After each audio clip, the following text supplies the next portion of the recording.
Hi, dear students and my friends. SLCಯ second language ಇಂಗ್ಲೀಷಿನ after water space tomorrow morning video ಮೂಲಕ after some gap I am here with you with a new video. After water space tomorrow ಮಾರ್ನಿಂಗಿನ ಎಕ್ಸ್ಟ್ರಾಕ್ಟನ್ನು ಇಟ್ಕೊಂಡು ನಾನು ನಿಮ್ಮ ಎದುರುಗಡೆ ಬಂದಿದ್ದೀನಿ. I am your Raghavendra U ರಬೇಲು.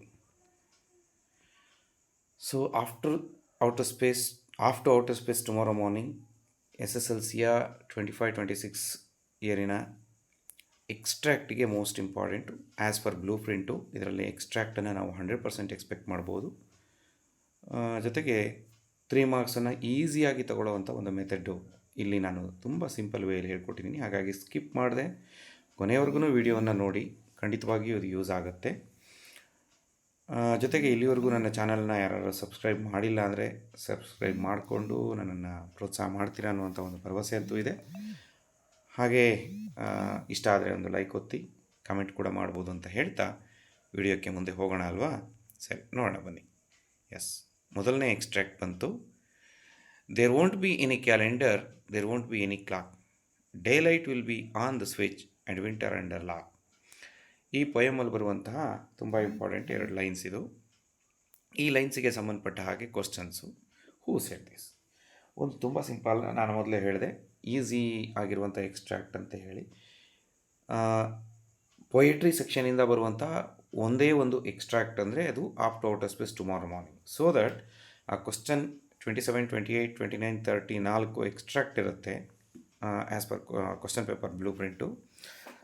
ಅದರಲ್ಲಿ ಪೊಯೆಟ್ರಿಯಲ್ಲಿ ಬರುವಂಥ ಒಂದೇ ಒಂದು ಪೊಯಮ್ ಅಂದರೆ after outer space tomorrow morning. ಈ ಔಟರ್ ಸ್ಪೇಸ್ ಟುಮಾರೋ ಮಾರ್ನಿಂಗಲ್ಲಿ ಹೂ ಸೆಡ್ ದಿಸ್ ಅಥವಾ ಹೂ ಇಸ್ ದ ಸ್ಪೀಕರ್ ಅಂತ ಕೇಳಿದ್ರೆ ಬೇರೆ ಯೋಚನೆ ಬೇಡ, ಆನ್ಸರ್ ಈಸ್ ಏನಾಗಿರುತ್ತೆ? ದ ಪೊಯೆಟ್ ಆಗಿರುತ್ತೆ. ದ ಪೊಯೆಟ್ ಅಂತ ಬರಿಬೋದು, ದ ಪೊಯೆಟ್ ನಾರ್ಮಲ್ ನಿಕೋಲ್ಸನ್ ಅಂತ ಬರಿಬೋದು, or even astronaut also can be return. So next question ನೋಡಿ, where does the speaker experience this? ಈ ವೇರ್ ಅನ್ನೋ ಕ್ವಶನ್ ಬಂದ ತಕ್ಷಣ ಏನು ಬರಬೇಕು ಹೇಳಿ? ಆನ್ಸರು ನಿಮಗೆಲ್ರಿಗೂ ಗೊತ್ತಿರುವಂಥದ್ದೇ. ವೇರ್ ಅಂತ ಬಂತು ಅಂದರೆ answer is your answer is right, in space. So ಇದೆರಡು ತುಂಬ ಚೆನ್ನಾಗಿ ನೆನಪಿರಲಿ. Who said this, who is the speaker ಅಂದರೆ ದ ಪೊಯೆಟ್. ವೇರ್ ಅಂತ ಕ್ವಶನ್ ಬಂತು ಅಂದರೆ ಇನ್ ಸ್ಪೇಸ್, ಇದು common answer.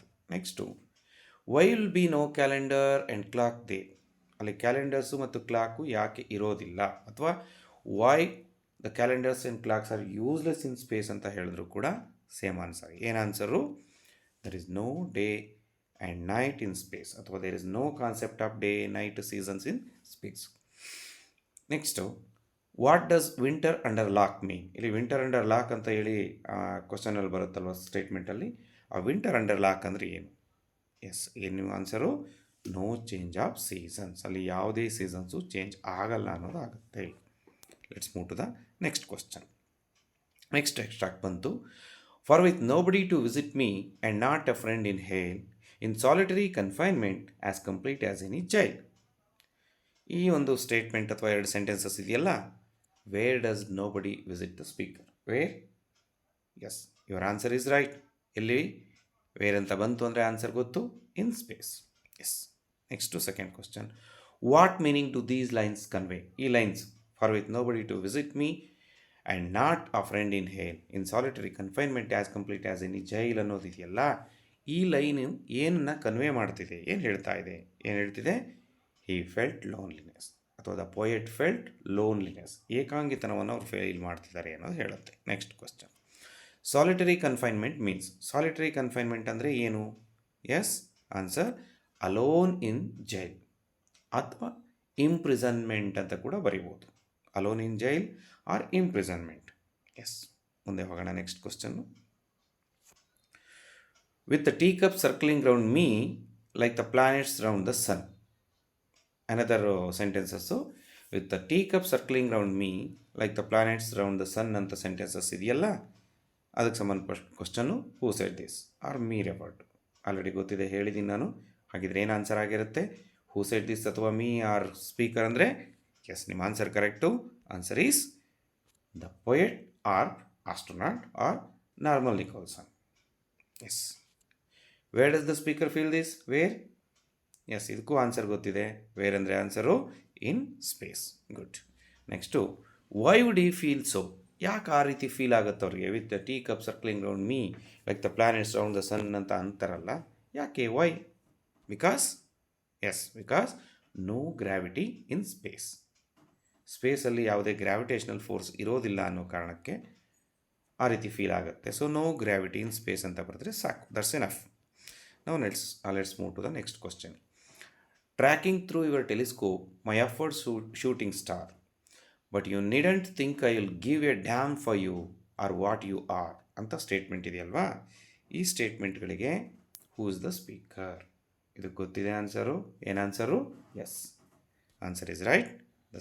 The poet or astronaut is the speaker. Next, who is this said to or who do you refer to? ಇದೊಂದೊಂದು ತುಂಬ ಚೆನ್ನಾಗಿ ನೆನ್ಪಿಟ್ಕೊಳ್ಳಿ. ಇಡೀ ಪೊಯಮಲ್ಲಿ ಹೂ ಇಸ್ ದ ಸ್ಪೀಕರ್ ಅಂತ ಹೇಳಿದ್ರೆ ಪೊಯೆಟ್ಟು, ಹಾಗೆಯೇ who is the said to ಅಥವಾ ಯು ರೆಫರ್ ಟು, ಸುಮಾರು ಕಡೆ ಯು ಯು ಯು ಅಂತ ಬರುತ್ತೆ. ಅಥವಾ ಯಾರಿಗೆ ಹೇಳಿದ್ದು ಅಂತ ನಮಗೇನಾದರೂ ಕೇಳಿದ್ರೆ ಕಾಮನ್ ಆನ್ಸರು ಏನು answer? Yes, answer is people or reader. People ಅಂತ ಬರೆದ್ರು ರೈಟ್ ಆನ್ಸರು, ಅಥವಾ ರೀಡರ್ ನಮಗೆ ಯಾರು ಓದ್ತಿದ್ದೀವಿ ನಮಗೆ ಹೇಳ್ತಿರೋದಲ್ಲಿ ಪೊಯೆಟ್, ಸೊ ರೀಡರ್ ಅಂತ ಕೂಡ ಹೇಳ್ಬೋದು. So that's also right answer. Next, what is the meaning of these lines? ಈ ಲೈನ್ಸಿನ ಮೀನಿಂಗ್ ಏನು? Tracking through your telescope my for shooting star, but you needn't think I will give a damn for you are what you are ಅಂತ ಹೇಳುತ್ತಲ್ಲ, ಈ ಸೆಂಟೆನ್ಸಸ್ಸಿನ meaning ಏನು ಅಥವಾ ಈ ಲೈನ್ಸಿನ ಮೀನಿಂಗ್ ಏನು? ಅದರ ಅರ್ಥ very simple. The poet will be busy in work. Poet ತನ್ನ ವರ್ಕಲ್ಲಿ ತಾನು ಬ್ಯುಸಿಯಾಗಿರ್ತಾರೆ ಅನ್ನೋದು ಅದರ ಅರ್ಥ ಆಗುತ್ತೆ. ಸೊ ಈ 4 ಎಕ್ಸ್ಟ್ರಾಕ್ಟ್ಗಳನ್ನು ಸರಿಯಾಗಿ ಅರ್ಥ ಮಾಡಿಕೊಂಡು ಈ 4 ಎಕ್ಸ್ಟ್ರಾಕ್ಟ್ಗಳನ್ನು ಪ್ರಾಕ್ಟೀಸ್ ಮಾಡಿದ್ದೆ ಆದರೆ ತುಂಬ ಸಿಂಪಲ್ಲಾಗಿ at least minimum 2 marks. Who is the speaker ಅಥವಾ ಹೂ ಸೆಡ್ ದಿಸ್ ಅಂತ ಕೇಳೋದು ಸಾಧ್ಯತೆಗಳು ತುಂಬ ಜಾಸ್ತಿ ಇರುತ್ತೆ. ಪೊಯೆಟ್ ಅಂತ ಬರೆದ್ರೆ 1 ಮಾರ್ಕ್ಸ್ ಸಿಗುತ್ತೆ. ವೇರ್ ಅನ್ನೋ ಕ್ವಶನ್ ಬಂತು ಅಂದರೆ very simple, in space. You refers to ಅಥವಾ who is this said to ಅಂತ ಬಂತು ಅಂದರೆ ಪೀಪಲ್ ಆರ್ ರೀಡರ್. ಈ 3ರಲ್ಲಿ 2 ಕ್ವಶನ್ ನಾವು ಮ್ಯಾಕ್ಸಿಮಮ್ ಎಕ್ಸ್ಪೆಕ್ಟ್ ಮಾಡ್ಬೋದು ಎಕ್ಸಾಮಿನೇಷನಲ್ಲಿ. ವೈ ಅನ್ನೋ ಕ್ವಶನ್ ಬಂದರೂ ಕೂಡ ಅದಕ್ಕೆ ಸಿಂಪಲ್ ಆನ್ಸರ್ ಇದೆ. ಒಂದು ಕ್ಯಾಲೆಂಡರ್ ಕ್ಲಾಕ್ಗೆ ಸಂಬಂಧಪಟ್ಟಿದ್ದವ ಬಂದರೆ no day no night in space ಅಂತ ಆಗುತ್ತೆ. ಒಂದು ವೇಳೆ tea cup circling round the sun ಅಂತ ಬಂತು ಅಂತ ಹೇಳಿದ್ರೆ ಅದಕ್ಕೆ ವೈ ಕ್ವಶನ್ ಬಂತು ಅಂತ ಹೇಳಿದ್ರೆ ನೋ ಗ್ರಾವಿಟಿ ಇನ್ ಸ್ಪೇಸು. ಅದು ಬಿಟ್ಟು ಜನರಲ್ ಆಗಿ ವೈ ಅನ್ನೋ ಕ್ವಶನ್ ಬಂದರೆ the poet is going to out of space ಅನ್ನುವಂಥ ಆನ್ಸರ್ ಬರೆದ್ರೆ ಸಾಕಾಗುತ್ತೆ. Okay, this is enough to take 3 marks in annual examination. Okay.